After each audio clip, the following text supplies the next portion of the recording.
You are listening to the QSRweb podcast. Hello, and welcome back to the QSR podcast. I'm your host, QSRweb editor Shelley Whitehead. And first up this week, we sink into something sweet and really as American as apple pie. Or maybe I should say an apple pie blizzard, because our first guest today is American Dairy Queen Director of Franchising Development, Julie Davis, who will be with us to talk about that longtime brand's constant reinvention of itself. And then Mexican fresh tortilla brand Pancheros stops in the form of the brand's Vice President of Marketing, Ryan Murrin. It's all ahead after this brief message. Are you a supplier or a brand working to elevate the customer experience? The Interactive Customer Experience Association connects brands, suppliers, agencies, and more who are working to create transcendent customer experiences. Let's work together to create a better customer experience ecosystem for us all. Join the ICX Association today at icxa.org. With more than 7,000 locations worldwide, including the 2,000 here in the U.S. and Canada, and a hefty 50% of its annual sales attributed to its ice cream concoctions, longtime Dairy Queen brand has come to be depended on for creamy and chilled relief around the U.S. for decades. In small and large towns, it's also the summer hangout and place to see and be seen, lending itself well to the brand's $4.5 billion global sales last year. And with us today is the woman in charge of how this brand develops and grows here in the U.S., American Dairy Queen Franchise Development Director, Julie Davis. Welcome, Julie. Thank you, Shelley. Let's just start off with a good description of who/what you feel American Dairy Queen is now as a QSR brand. Well, as you mentioned, Dairy Queen is a brand that's nearly 80 years old. However, our restaurant and products continue to resonate with fans, and no matter what their age, truly have something for everyone. Our goal as a company is to strive to be the world's favorite quick service restaurant brand. Also, as you mentioned, we have more than 7,000 locations in the United States, Canada, and 24 other countries around the globe. We are also very proud to be a part of the Berkshire Hathaway family, which is led by Warren Buffett, the legendary investor and CEO of Berkshire. We have been a member of the Berkshire family since 1998. We are a thriving, nearly 100% franchise system. We only have 2 corporately owned stores that are near our headquarters in Minneapolis, Minnesota. And we are still relevant today as it was back when Grandpa McCullough began franchising Dairy Queen locations nearly 80 years ago. For all these reasons and more, our iconic brand continues to attract top quality franchisees who are expanding our presence around the world. So, Grandpa McCullough, huh? He's everybody's grandpa now, I guess. It's clear today that the QSR customer now kind of wants wholesome, healthy food that won't necessarily pack on the pounds, but I believe that repeated research also indicates fast food customers are very much into periodic treats of something sweet. So how is DQ changing to address QSR customer needs today on both points? Yeah, no, great subject. It comes up quite a bit. There's still a tremendous emphasis on value, quality, and innovation in the QSR industry. And innovation is at the core of what we do. It's absolutely critical in our business, so that is what we are continuously focused on, from a development standpoint on products to development of locations. As Troy Bader mentioned, for Dairy Queen, it's evolutionary, not revolutionary, right? We're interested in adapting to consumers' habits over time and pursuing trends that are appropriate for our brand. Sometimes you just can't be everything to everybody. Right now, the biggest opportunity is in our food, our chicken strips, our burger, and our other products. That's why we're focused from a development standpoint on growing with our DQ grill and chill model and moving past the treat-only type of locations or mentality. We've been mixing up our menu a bit to cater to those who may be counting calories. Our low-fat and low-sugar orange vanilla bar, which is Warren Buffett's favorite, has quickly become a favorite of many of our customers. We've also have our mini blizzard, so it's reduced the size, so of course with more of a focus on calorie count. And then we also offer our grilled chicken sandwiches and salads, which are pretty popular as well. Despite our name, one change we may explore that we're currently testing is desserts for people who avoid dairy. That's a big segment of the community anymore. And so we're currently testing treats made from soy, almond, and coconut milk. That's good news for this particular reporter because I am, as they used to say, lactose intolerant, so can't digest that milk sugar. And there are a lot of people like me these days, aren't there? Absolutely. And, as a mom and a Dairy Queen fan myself and taking our family, we have one that doesn't get to participate. So that's always a difficult reward for our family when not everybody gets to participate. So yes, you just as a consumer as well. So I resonate. It resonates with our household. It really is a responsive industry all around, quick service, and BQ's been right there responding for a lot of years. So I did read a Reuters article that quoted your CEO, who you mentioned, Troy Bader, as saying, and I'm going to read this quote directly, "When we look at trends, you have to decide which you're going to lead in, which you're going to follow, and which you may not participate in at all." So I'm wondering, with that notion in mind, tell me, what is DQ trying to lead the pack in while choosing to perhaps follow or not necessarily lead with in the QSR sector now? Sure, and Troy is such a great speaker. He's so eloquent, and he can really deliver so much about our brand with such passion. And that's one of the things that's really, I think, very unique to Dairy Queen is just the passion around it. We want to be the leader in serving the best, most flavorful, and quality products available to our fans. Since 1985, we've blended in the best mix-ins into soft serve to create our iconic Blizzard treat. And since 1985, we've created more than 200 different Blizzards. I know, it's pretty crazy. We're heading into summer, and with that, we have a blockbuster new treat menu, a summer Blizzard menu, and then a surprise pop culture Blizzard that is going to be out of this world. The summer Blizzard menu features the new Oreo cookie jar, caramel cannonball and brownie dough, and fan favorites cotton candy, summer berry cheesecake, and s'mores. Our Blizzard treats are made to order and so thick that they're served upside down, right? So we've just introduced 4 new sundae toppings as well. So rich cocoa chunks, smooth midnight fudge, sweet praline pieces, and summer berry. And we've also added a new orange and creamy dreamsicle dip to complement our already chocolate dip for our cones. So we're always looking at innovating and wanting to lead the industry in treat creations. Our new summer menu also includes cup sections, which are handcrafted, over-the-top type of sundae experiences.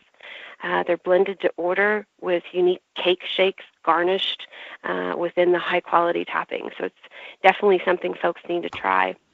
On the food side of the menu, this year we gave our popular chicken strips a sweet new twist with the launch of a new crave-worthy chicken and waffles basket, which performed extremely well for all of our operators. So we take from the industry and incorporate some of those ideas to enhance our already wonderful offerings from food and what have you. And like all aspects of our menu and consumer trends, we're always keeping an eye on the popularity of a variety of our menu items. So there are a number of variables that we gauge prior to ensuring menu items are appropriate for Dairy Queen and that they will appeal to our operators and our fans. So at the moment, we are really focused on the quality of our current products, including our chicken strips, which are very popular with our fans. And we'll continue to gauge the pulse of the industry, our fans, and Dairy Queen operators on various menu trends, and we'll always have to evolve our menu as appropriate for the business. So how does the franchisee and his or her feedback figure into the decisions you make about menu items and the decisions you make about, day-to-day operations? How does that with overall brand growth in the U.S.?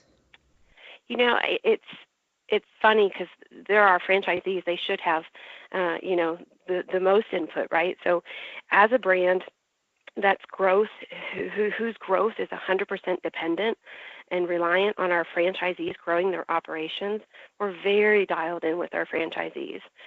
We have franchise advisory councils to foster that communication between our franchise group and our leadership team. These advisory groups are involved in discussions regarding every aspect of our company, from marketing and operations to technology to menu development. We have to, as a franchisor, prioritize our franchisees' success and their feedback. They're in there doing this every day.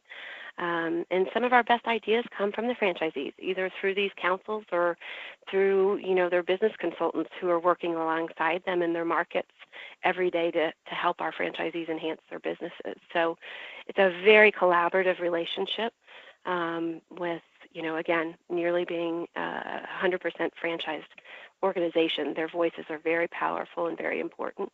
I'm wondering then, from the franchisees, what you're hearing about the overall need for technology, which seems to be just so much more increasingly important in QSR operation. So what they're saying about their need for technology with DQ customers today and how you're addressing that organizationally. Sure. Well, it goes into everything. So, the restaurants that we're going to build this year are going to be here for 20 years. So we have to make sure that they are going to be able to service our customers as that technology transforms over the next, 15, 20, forever. Technology is always transforming. 10 years ago when somebody introduced the idea of using a kiosk as an order point, everybody thought that was just the most insane thing, right? And so Today, our franchisees are so much more sophisticated and the business is so much more sophisticated in the sense that you're utilizing that technology. You need that for your reporting. You need it to understand how to manage your business better. And so they're right alongside with us when we're looking at new restaurant design. What do we need to evolve to handle a different type of technology platform, whether it's the creation of our DQ app, which received more than 2 million downloads in like the first year it was created. You have to be able to provide those technology points so that our restaurants stay as relevantly connected to our customers and how our customers today choose to use restaurants. And so usually that's going to create some type of evolution with the technology. Do you think, and this is kind of unfair for me to ask, but I'm just going to ask it anyway, are the franchisees pushing the organization technology-wise, or is the organization pushing the franchisees? I will have to say, I think that the brand is really the one that's driving the innovation on the technology side. We have some franchisees that just celebrated their 65th anniversary being franchisees, Wow. right? And so we have a system of legacy franchisees who, may not need or understand or have the knowledge of embracing that new technology. But on the other hand, we also have, again, much more sophisticated franchisees that are multi-brand franchisees, and so they utilize technology, and so those folks are always bringing great new ideas. So when we have new franchisees enter our system, those are ones we really encourage to get involved in these councils, so that it's not just the company pushing the system. It's something that we can all agree we need together. So yeah, they kind of learn from each other, so to speak. You sure do, and people sure appreciate something when it's not being forced down their throats, right? Absolutely, unless it's a blizzard. You can force that down. Unless it's a blizzard. In fact, when you were describing all those flavors, I was thinking I feel my thighs growing as I sit here. Well, what's so funny? I sit here in my office and I have my screens, and our screensavers are all ice cream. So I sit here and look at these pictures all day. So when it comes to dinner time and dessert time, I have to be very disciplined to not end every day with, let's go to Dairy Queen. So. Well, it's not a bad way to end the day. I really appreciate, Julie. It is fun to talk to you about this brand that's been around for so long, has been one of my hangouts for so long. So I really appreciate you stopping by today. We'll be watching. Absolutely. Well, thank you for being a loyal fan. Of course. Thank you so much. And now from the cold and creamy to the very often hot and spicy. Right after this brief message, we'll be back with Pancheros Vice President of Marketing, Ryan Murrin. Stay put. The Interactive Customer Experience Association's mission is to connect B2C brands to technology that elevates the customer experience. Brands have access to resources, project help, news, and insights based around boosting their customer experience. Suppliers gain network opportunities to reach these brands and help them provide solutions to elevate their customer experience. Join today at icxa.org. If I asked you to name two super big trends in today's limited service category, you might well mention an increasing emphasis on fresh and fresh-made ingredients, as well as Americans' seemingly endless love for heat and spice. On both of those counts, the brand we're talking to today has made a very obvious claim with its fresh-made tortillas and spicy entrees.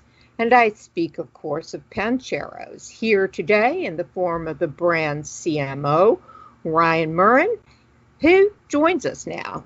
Welcome, Ryan. Thanks for being here. Thanks for having me, Shelley. Well, it's our pleasure. Let's just get started by asking you, I try to get a snapshot of the brand at this moment, first off the bat, including things like how many locations you've got, your geographic reach, and kind of the entree price range, if we can. Yeah, you bet. So Pancheros is about 70 locations right now. We are just about to open our second in the Dallas area, which would make 71. We've also got a handful of new markets like Raleigh, North Carolina coming.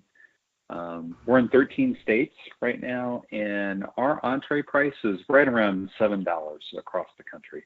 Okay. Is that where they start and there's just a range, or is that average for you all? That's about average. Some okay. Are, closer to, $7 or $7.25. But depending on the area, it's right around $7. Right. And you all firmly identify with fast casual as a brand, do. As a restaurant segment. So the tortilla is central to everything here, with Pancheros fresh pressed, essentially fresh made tortillas being a brand claim to fame since the beginning. How does that distinguish or stand up now in the Mexican limited service market? And I'm wondering how important that will be going forward as you grow. Yeah, and great question. Fortunately, our founder had the foresight years ago to assess what was going to be a differentiator. And he'd grown up eating these amazing burritos in Chicago where the tortillas were fresh. So fast forward to today, and that tortilla is still what people usually experience first. So when you're making it right there, rather than reheating a pre-made tortilla and trying to reintroduce moisture into the tortilla, it just seals perfectly at the end. So it's something for Pancheros that is incredibly unique and an important element for the brand. So you will continue to build around that particular asset, I take it, going forward. We will. It's a core piece of how people experience Pancheros. Whether they get a burrito or not, they see that tortilla being made in line. So, it's a great element to show that we make, our food fresh in the restaurant every single day. It's really, that's where everything's at right now, isn't it? It is, yeah. Yeah, and that extends to everything that we do, whether it's the queso, the guac, the steak that we serve. Everything is prepped and cooked in the restaurant, which is pretty unique for the category right now. Seems lately that there's some renewed emphasis on fresh cheese too, in the form of that velvety white stuff we call queso. So tell us, what's up with that? Am I reading that right? What informed that emphasis on the queso, and where do you want it to take you and the brand? Yeah, our queso is just one of those things that our fans have always been in love with. And it was an insight I uncovered as I was starting with Pancheros and we were building our new brand campaign. Our fans love to talk about our queso. They email us, they tweet about it, they post about it. And Pancheros nailed the recipe right from the start. And as I mentioned before, we make the queso fresh in every restaurant each day, like our other items. And that emphasis on actual cooking in the restaurant is unique. What would you say if you had to describe why this queso, in your view? Now, this is your time to tweak your brand here, but what is it that makes the queso there so special? We talked about the moisture and sealing it in with the tortillas. What about the queso? Yeah, I'm going to borrow some lines from our new advertising campaign, but the way that we were looking at it was it's melty, it's perfectly spicy, it's got great flavor. It's something that when you think of the quintessential queso, it checks all of those boxes. So, and it's good on its own with a chip or inside a burrito or on a bowl. Yes, please. I'll take some right now. You all built a lot of your original growth around the idea that college towns would be accelerators for the brand. And I wonder if that's still the case, or has it changed? And if so, how? Yeah, our college roots really defined our brand. Speaking personally, my first year of college at the University of Iowa was Pancheros' first year. And I still remember that first experience, and probably was one of Pancheros' top customers in those first 4 years. But our growth strategy is really to go to those markets where people live and work. It's a concept that works well in both college and non-campus locations, but the opportunity is to really expand beyond those campus locations. How does kind of being the collegiate brand, born and bred, so to speak, how does that propel you forward, and how does that give you any particular assets as you move into a larger audience?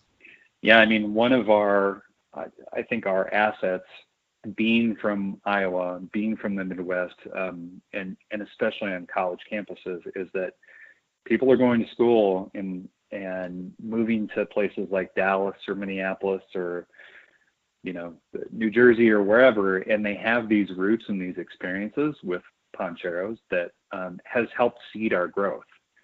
So, when we went to the Dallas area, as soon as we had released that we were coming there, we got a whole bunch of Iowa alums that reached out and said they were so excited and they were coming to the first opening. And I think, the first 10 people in line had Hawkeye gear, coming through and getting the burrito. So it's kind of like it's old a tremendous home week. asset for us. Yeah, That's exactly. Wonderful. So let's talk about some of the most current initiatives around both marketing and delivery, since I understand system-wide delivery is rolling out and you have a new digital social marketing campaign, as well as a whole new media agency. So why were these important things to do now for Pancheros, and where are you going with this? Great question. So as I started, we kind of assessed what all the opportunities were. And one was definitely refreshing our brand campaign. So we started by kind of digging into who our customer is by using some data to understand who they are, what motivates them, their buying habits, how they consume media.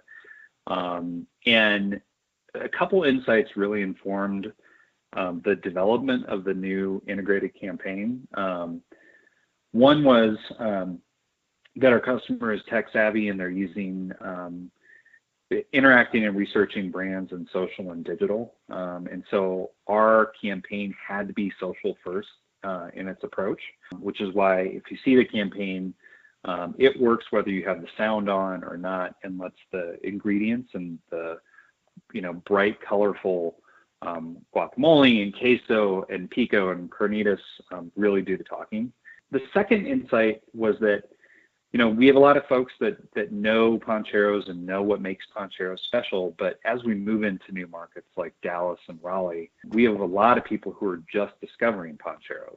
So what we needed to do was look at how we were talking about elements of the brand. And one of the differentiators is mixing the burrito. And the tool that we have is called Bob. And so if you're a fan of Pancheros already, that when you walk in and you say Bob my burrito, it means to mix it up.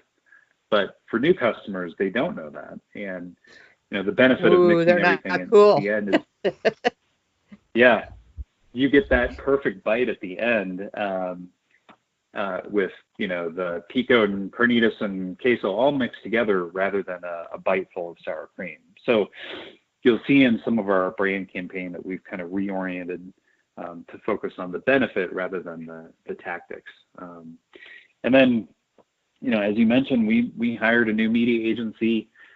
We brought them together with our creative partner, our PR team, and right off the bat established an integrated planning process so that we had a campaign that was activated across creative and media and own channels, earned channels, and paid channels, so that wherever you're seeing it, it had the same consistent tone, voice, and message.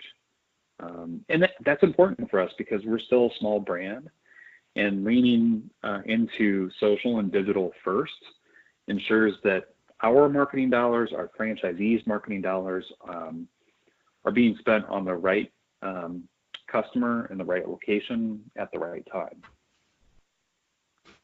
So if you had to describe, you said tone, voice, and message, kind of like the personality. How would you describe Pancheros' personality to, if Pancheros was a guy or a gal and you were introducing him to a friend, how would you do that? It's a great question. It's not very fair of me. No, it's fine. It's clever, sometimes a little coy. It's okay for us to hint at things where people are in on an inside joke.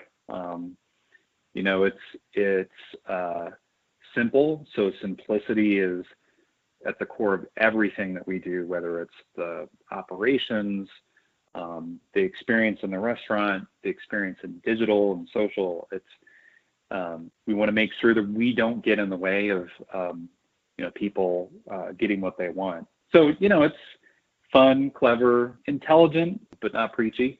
I like that. It does kind of nail it, and it kind of makes you want to get to know Pancheros. I really appreciate it, Ryan. I think it's an interesting brand, and like one of the things you were saying was the focus on simplicity. It does seem like you've kind of stripped it down to the bare essentials as to what really matters. And so it'll be fun to watch you all go forward and see how you turn on in North Carolina and the like. And I appreciate you taking time out to talk with us today a little bit more about it. Yeah, absolutely. Thank you, Shelley. Thanks so much, Ryan, and to both our guests today for another dive into the many faces and facets of quick service restaurant operation. And just a reminder to come right back next Friday when KFC US CEO Kevin Hochman joins the conversation to talk chicken, along with restaurant tech provider Chowley, with the latest on developments in that rapidly changing field. Until then, I wish you a great weekend and even better business in the week ahead. Bye, all.